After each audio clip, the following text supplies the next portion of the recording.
আসসালামু আলাইকুম শিক্ষার্থী বন্ধুরা, কী অবস্থা? আশা করি সবাই ভালো আছেন। আজকে আমরা স্টাডি উইথ ব্রেন এই চ্যানেলে আপনাদের সবাইকে স্বাগতম। আজকে আমরা প্রথম শুরু করতে যাব টেন্স নিয়ে, যেহেতু সর্বপ্রথম যে কোনো একটা বিষয়ে টেন্স সম্পর্কে জানার সবচেয়ে বেশি প্রয়োজনীয়তা রয়েছে। আর আমরা কী কারণে সর্বপ্রথম টেন্স জানবো এটা সম্পর্কে আমাদের জানার প্রয়োজন রয়েছে। আমি জানি আমার শিক্ষার্থীবৃন্দদের মধ্যে অনেকে আছে যারা ক্লাস 8, 9, 10 এমনকি তার উপরেও পড়ালেখা করতে পারেন, তবে ক্লাস 6 থেকে অথবা তার আগে থেকে আমরা টেন্স সম্পর্কে জানতে পারি। এখন প্রশ্ন হলো, সবার কাছে একটাই প্রশ্ন প্রথম দিকে থাকতে পারে যে আসলে আমাদের টেন্স জানার কী প্রয়োজন রয়েছে। মূলত একটা সেন্টেন্স কী ধরনের সেন্টেন্স সেটা জানার জন্য আমাদের টেন্সের জানার অত্যন্ত ধরনের প্রয়োজন রয়েছে। তো সর্বপ্রথম যে জিনিসটা আমরা বুঝতে পারবো যে আসলে আমাদের টেন্স জানার কী কারণে প্রয়োজন রয়েছে, সেটা হলো যে সেন্টেন্স জানার জন্যই আমাদের টেন্স জানার প্রয়োজন রয়েছে।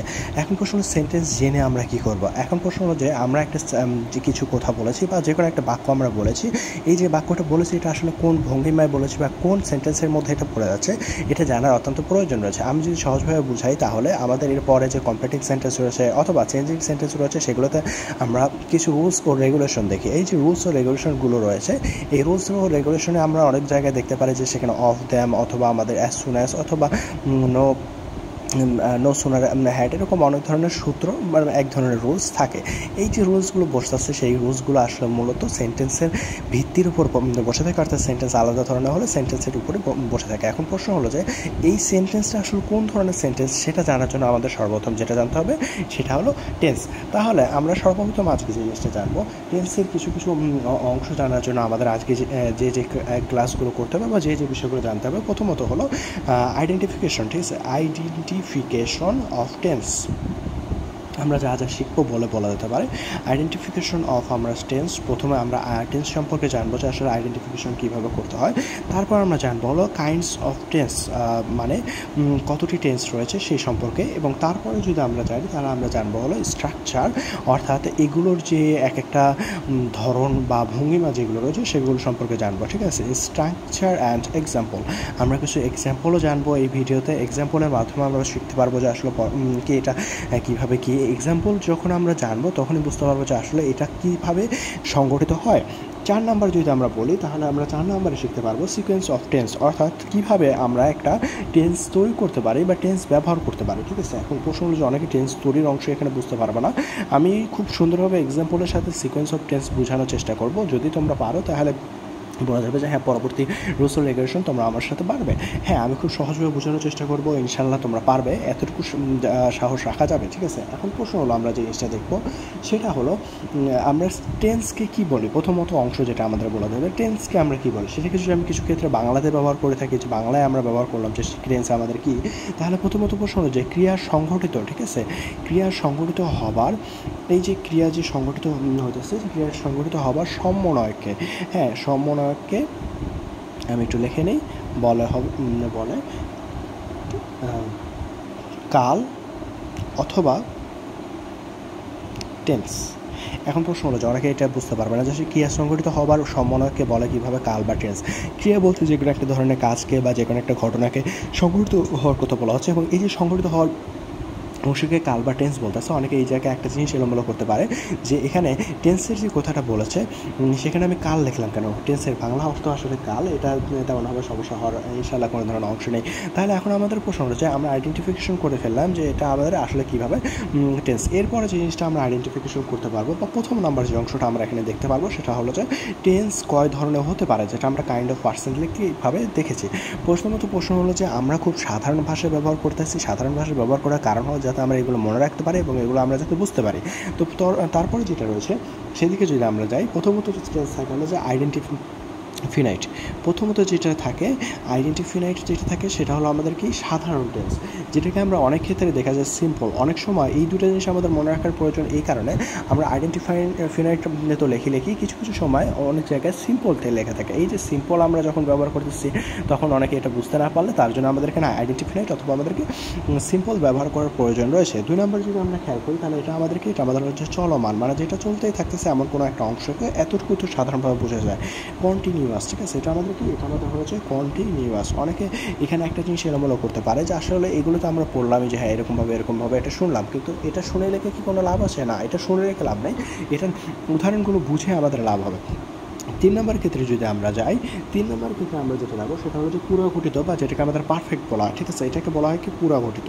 এখানে আমি একটু সংগঠিতভাবে যে কথাটা বলবো সেটা হলো এই যে আমি অংশগুলো যেটা লিখে দিচ্ছি এখানে আমাদের এটাকে বলা হয় যে পারফেক্ট এবং কিছু কিছু অংশকে বলা হয় যে পুরোঘটিত।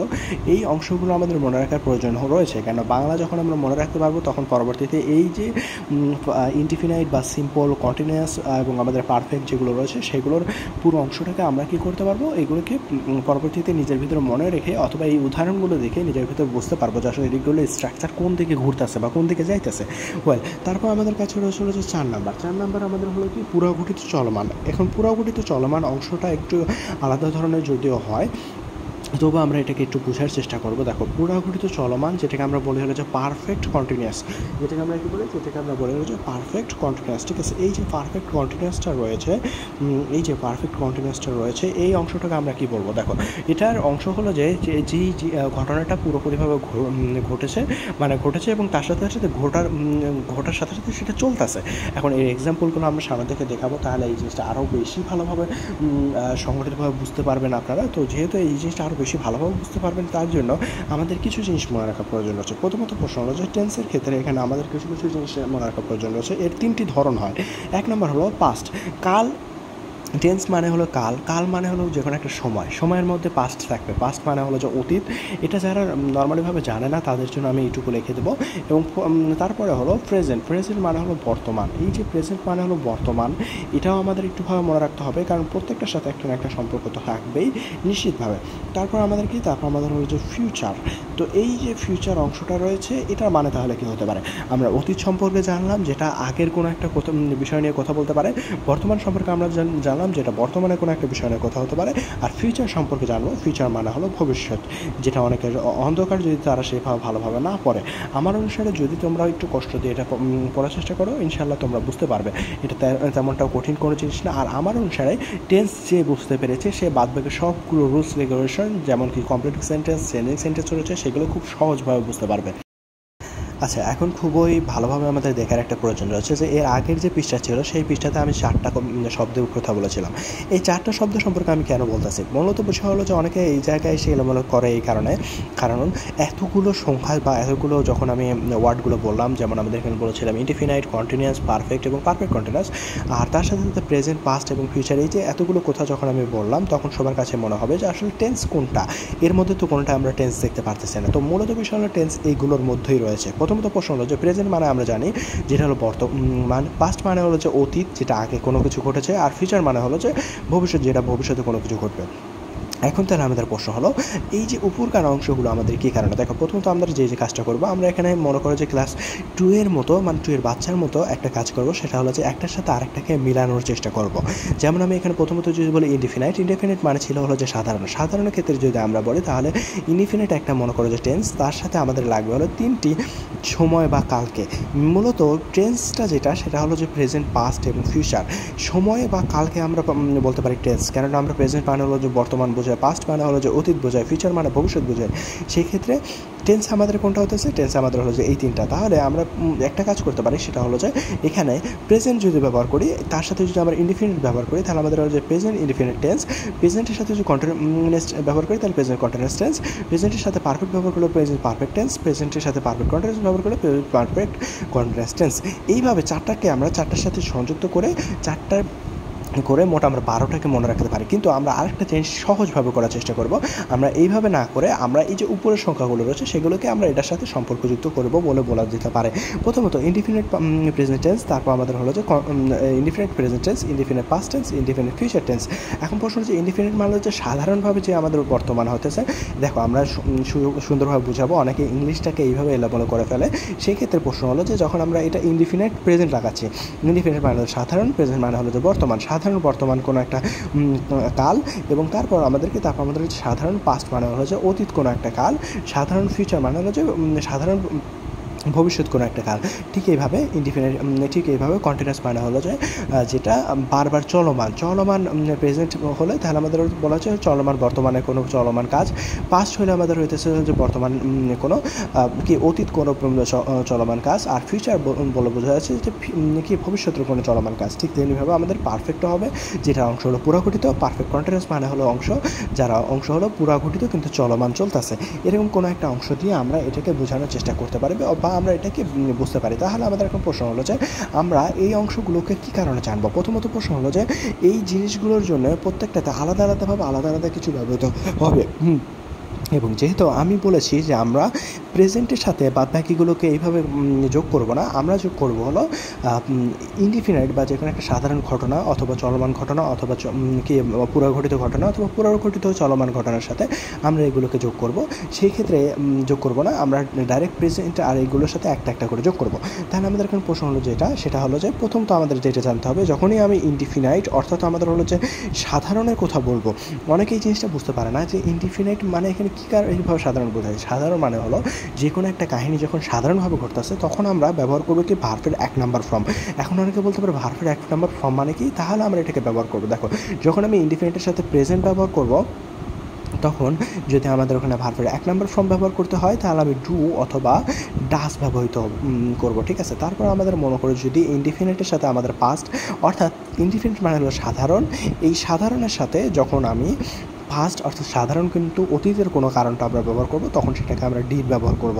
আর যদি আমাদের ফিউচার অথবা আমাদের বলা হয়েছে ভবিষ্যতের কোনো লেখা আসবে, মানে আমরা ওই বাক্যটা বুঝে যদি বুঝতে পারি যেটা আমাদের কোনো ভবিষ্যতের কথা বলেছে, তাহলে সেটাতে আমি শ্যাল অথবা যেটাকে আমরা বলতে পারি উইল ব্যবহার করবো। এখন উইল কোন জায়গায় ব্যবহার করবো, শ্যাল কোন জায়গায় ব্যবহার করবো, সেটা আমরা শব্দ হিসেবে বুঝতে পারবো, সেটা আমি পরবর্তীতে বোঝানোর চেষ্টা করবো। এরপরে তাহলে আমাদের ইনডিফিনিটের পরে রয়েছে হলো যে কন্টিনিউয়াস আমাদের রয়েছে। তাহলে আমাদের এখন প্রশ্ন হলো যে কন্টিনিউয়াসের সময় স্যার আমরা কোনটা ব্যবহার করবো।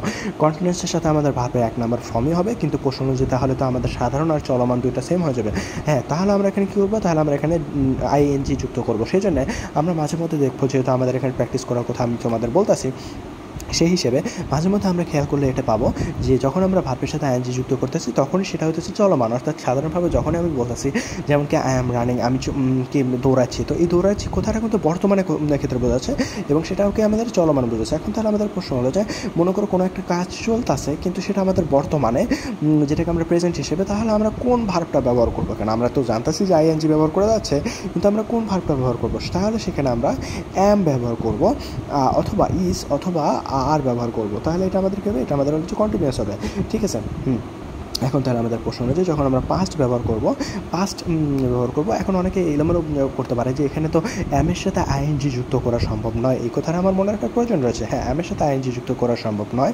সেক্ষেত্রে আমরা কি করব, অ্যামটা নর্মালিভাবে সাহায্যকারী ভার্ব হবে, আর যে আসল ভার্ব রয়েছে সেটার সাথে আমরা আইএনজি যুক্ত করব। কিন্তু যখন আমাদের কোনো একটা কাজ চলমান চলতেছে কিন্তু সেখানে আমাদের প্রেজেন্টভাবে করতে বলবো, তখন আমরা অ্যাম ইজ আর ব্যবহার করব এবং তার সাথে ভার্বের সাথে আইএনজি যুক্ত করব, যেটা আমাদের মূল ভার্ব। এখন মূল ভার্ব বলতে যদি কেউ না বুঝো, তার মানে হলো যে কোনো একটা শব্দের মধ্যে যেই জিনিসটা তারা ক্রিয়া বোঝায়, যেমন কি আই এম যদি রানিং বোঝাতো তাহলে রান একটা ক্রিয়া, রান মানে হলো দৌড়ানো, এটা একটা ক্রিয়া। এখন আই অ্যাম যে অ্যামটা ব্যবহার করতে সেটা হলো আমাদেরকে সাহায্যকারী ভার্ব। পাস্ট যদি হয় মানে অর্থাৎ অতীতে কোনো কিছু ঘটেছে তাহলে সেটা আমাদের কি হি ওয়াজ। মনে করো যে এখন তুমি বলতেছো আমার ক্ষেত্রে যে আমি কি করেছিলাম, আমি দৌড়াইছিলাম, তো এখন দৌড়ানোর ক্ষেত্রে হি ওয়াজ রানিং। এগুলো অংশ। আর যদি সেটাই আমাদের ফিউচারে আসে তাহলে আমাদের কী হবে, সেটাই যদি আমাদের ফিউচারে আসে তাহলে আমাদের হবে শ্যাল অথবা আমাদের কী হবে উইল। এখন অনেকে বলতে পারে যে এটা তো আমাদের প্রেজেন্টের সাথেই রয়েছিল। হ্যাঁ, এই জন্য আমরা এখানে একটা বি দিব যাতে এটা আমাদের বলা যেতে পারে, সরি প্রেজেন্টে না, মানে আমাদের ইনডিফিনিটের সাথে রয়েছিল। তাহলে এখন আমাদের প্রশ্ন হলো যে এখানে আমরা একটা বি ব্যবহার করব, বি আর ই। ঠিক আছে, এইটা হলো আমাদের কি বি আর ই মানে হলো কি বি। এখন এই বিটা যদি আমরা ব্যবহার করি তাহলে আমরা বলা যাবে যে হ্যাঁ এটা আমাদের হলো কন্টিনিউয়াস টেন্স। অ্যান্ড দেন এরপর আমরা যে জিনিসটা ব্যবহার করতে পারি সেটা হলো আমাদের এখানকার হলো পারফেক্ট টেন্স। এখন অনেকে বলতে পারে যে আচ্ছা পারফেক্ট টেন্স আমরা এখানে ব্যবহার করব, কিন্তু প্রশ্ন হলো যে আমরা ইনডিফিনিট শিখেছি, আমরা কন্টিনিউয়াস শিখেছি, তাহলে পারফেক্টের ক্ষেত্রে আমরা কী ব্যবহার করবো। পারফেক্টের ক্ষেত্রে আমরা ভার্বের 3 নাম্বার ফর্ম ব্যবহার করব। তাহলে এখন আমাদের জানতে হবে যে প্রেজেন্টের ক্ষেত্রে আমরা কী ব্যবহার করব। পাস্টের ক্ষেত্রে আমরা কী ব্যবহার করব এবং ফিউচারের ক্ষেত্রে আমরা কী ব্যবহার করব। মূলত বিষয় হলো যে এখানে একটা জিনিস আপনাদের খেয়াল করতে হবে। আমি যদিও লিখতে একটু এলোমেলো করতেছি, আমার লেখা না বুঝে গেলে আপনারা আমার কথাটুকু বুঝবেন। আর কিছু ক্ষেত্রে আমি পিডিএফ বানিয়ে দেবো, আপনারা খুব সুন্দরভাবে দেখবেন। পরবর্তীতে দেখা যাচ্ছে যে আমি ছবিও তুলে দেবো, যাতে আপনারা ডেসক্রিপশন বক্স থেকে সেগুলো দেখে নোট করে নিতে পারেন। আর তার সাথে আমি যেহেতু বলতেছি, আপনারা দয়া করে এটার সাথে নোট করে নেবেন, যাতে এটা আরও খুব সহজভাবে আপনাদের সাথে প্র্যাকটিস হয়ে যায়। একবার আপনারা যখন লিখবেন তখন প্র্যাকটিস হয়ে যাবে, পরবর্তীতে পড়লে প্র্যাকটিস হয়ে যাবে এবং তারপর আবার লিখলে সেটা আবার প্র্যাকটিস হয়ে যাবে। তো আমি সেইভাবে বলতেছি যে আপনারা এইভাবে করার চেষ্টা করবেন। তো পারফেক্টের ক্ষেত্রে আমরা প্রেজেন্টের জন্য হ্যাভ অথবা হ্যাজ ব্যবহার করব। এরপর আমাদের যেটা রয়েছে পাস্টের ক্ষেত্রে আমরা প্রেজেন্টে হ্যাড ব্যবহার করব। এবং আমরা ফিউচারের ক্ষেত্রে আমরা ফিউচারের ক্ষেত্রে আমরা পারফেক্টে শ্যাল উইল তো আমরা নর্মালভাবে ব্যবহার করে থাকি, তার সাথে আমরা হ্যাভ ব্যবহার করব। এখন প্রশ্ন হচ্ছে, অনেকে বলতে পারে আচ্ছা স্যার এতক্ষণ পর্যন্ত তো বুঝলাম, হয়তো আমি কোনো কিছু মিস করেছি যার জন্য আমার এতটুকু বুঝতে পারতেছি না যে আসলে এগুলো আমি মুখস্থ করবো কী কারণে। সেন্টেন্স যখন আপনি দেখতে পারবেন, কখনো আমাদের সেন্টেন্স তৈরি করতে হয়। সেন্টেন্স যে কোনো সময় তৈরি করতে হলে আমরা যখন দেখা যাচ্ছে সাধারণ বিষয়টা বুঝাচ্ছি, আবার আমাদের এখানে রয়েছে হলো যে চলমান বিষয়টা, আবার আমাদের এখানে রয়েছে হলো যে পুরা ঘটিত বা সম্পূর্ণ ঘটেছে, ঠিক আছে, এরকম কিছু বিষয় রয়েছে। এগুলো বিষয় যখন আমরা বুঝাবো, তখন যদি আমাদের বর্তমান মানে বর্তমানে সাধারণ কোনো ঘটনা ঘটেছে, অথবা চলমানভাবে আমাদের মানে কোনো একটা কাজ ঘটতেছে বর্তমানে, অথবা আগে ঘটেছে, অথবা আমাদেরকে ফিউচারে ঘটবে, এগুলোর ক্ষেত্রে আমাদের এইগুলো শব্দার্থগুলো আমাদের কী করতে হবে, ব্যবহার করতে হবে, ঠিক আছে।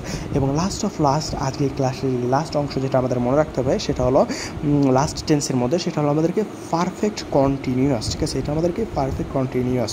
এখন প্রশ্ন হলো যে অনেকে এই জিনিসটা বুঝতে পারবে না যে পারফেক্ট কন্টিনিউয়াস তো আমরা এখানে বুঝলাম, তাহলে আমাদের এখন প্রশ্ন হলো যে পারফেক্ট যে কন্টিনিউয়াসের কথা বলা আছে এর অংশটাকে, এটা হলো পুরা ঘটিত ঠিক কিন্তু বর্তমানে চলতেছে।